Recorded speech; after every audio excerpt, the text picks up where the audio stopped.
Hello everyone, আসসালামু আলাইকুম। তোমরা সবাই কেমন আছো? তো আশা করি অনেক ভালো আছো সবাই।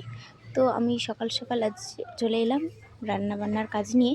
তো সকালে আমি ভাবছি আজ রুটি তরকারি করব। তো দেখো আমি ফার্স্ট টাইম রুটি করছি আমার মিনি কিচেনে। আমি রুটি করিনি, তো রুটিগুলো কেমন হবে জানি না। তো এই যে আমি ময়দা রেডি করে নিয়েছিলাম, রুটি বেলে ভাজছি। তো আমার কড়াইতে রুটিটা একটু বেশি ভালো লাগে করতে, কারণ মাটির ইতে একটু লেট হয় তাই মনে হয়। সেজন্য আমি কড়াইতেই রুটিগুলো ভেজে নিলাম। আর আমি আলু ভাজা করব, তাই আলুকেও আমি খোসা ছাড়িয়ে রেখে দিয়েছি। তো দেখো গাইস, আমার রুটিটা কত সুন্দর হয়েছে, একদম কিউট। আমারই তো দেখে জিভে জল চলে এলো, খুব সুন্দর হয়েছে। তো এভাবেই আমি সব রুটিগুলো আমি ভেজে নেব।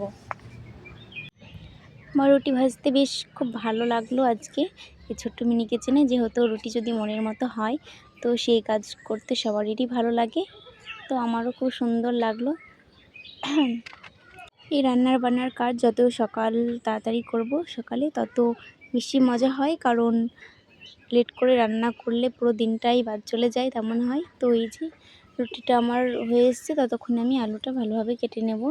আমি ঝিরি করে আলুটা ভাজা করব, তাই আলুটাও আমি কেটে নিচ্ছি। তো এই যে দেখো, এই রুটিটাও আমার খুব সুন্দর কিউটভাবে ফুলেছে এবং খুব সুন্দর ইয়াম্মি হয়েছে দেখতে। তো এই যে আমার রুটি ভাজা